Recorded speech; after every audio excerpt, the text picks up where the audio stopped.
এই জানো, তো তোমরা তো অনেকেই জানো যে গাড়ি বিক্রি করে দিয়েছিলাম আমি। তো বিক্রি করার পরে এই যে এই গাড়িটা আমি কিনেছি। ওয়াগনার কেমন হয়েছে?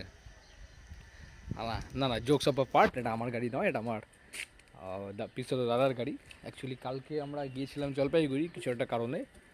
তো তখন ওর এই গাড়িটা নিয়ে গেছিলাম।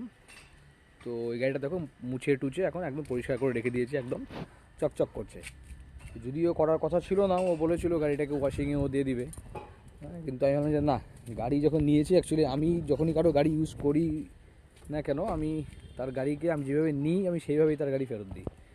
তো ওইভাবেই গাড়িটাকে নিয়ে এসে ভালো করে ধুয়ে টুয়ে মুছে টুচে তেল টেল ভরে ঢরে গাড়ি রেখে দিয়েছি। এখন এই যে গাড়ি নিয়ে বেরোচ্ছি, গাড়ি নিয়ে বেরিয়ে ওকে এখন গাড়িটা দিতে যাচ্ছি। তো অনেকে আছে, অনেকে কী করে, অনেকে দেখবেন নিজের গাড়ি যখন ইউজ করে, নিজের গাড়ি এত সুন্দরভাবে ইউজ করবে, বাম্পার টাম্পার দেখে সুন্দর করে গাড়ি পার করবে। হুম, অনেকেই কী করে দেখবে, নিজেদের যাদের গাড়ি আছে না, মানে নিজেদের গাড়ি বা নিজেদের বাইক, দেখবে যখন নিজেদের গাড়ি বা নিজের বাইক চালায় তখন খুব ধীরে সুস্থে বাম্পার পার করছে, খুব আস্তে গাড়ি চালাচ্ছে, মোটামুটি স্পিডে, বেশি মানে কনজেস্টেড জায়গার মধ্যে দিয়ে গাড়িটা পাস করবে না, মানে ধীরে সুস্থে পার করবে।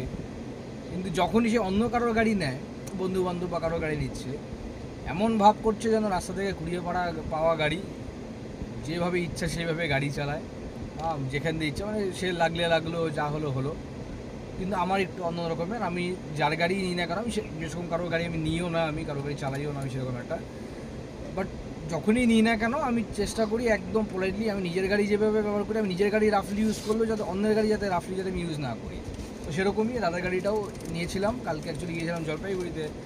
তো এই গাড়িটা করে খুব কেয়ার করি, যাই হোক গাড়িটা নোংরা হয়ে গেছিলো। তো এসে রাত্রিবেলায় গাড়িটাকে ধুয়ে টুয়ে মুছে টুচে রেখে সকালবেলায় উঠে আবার গাড়িটাকে ভেতর থেকে বাইরে থেকে ভালো করে মুছে টুচে রেখে দিলাম।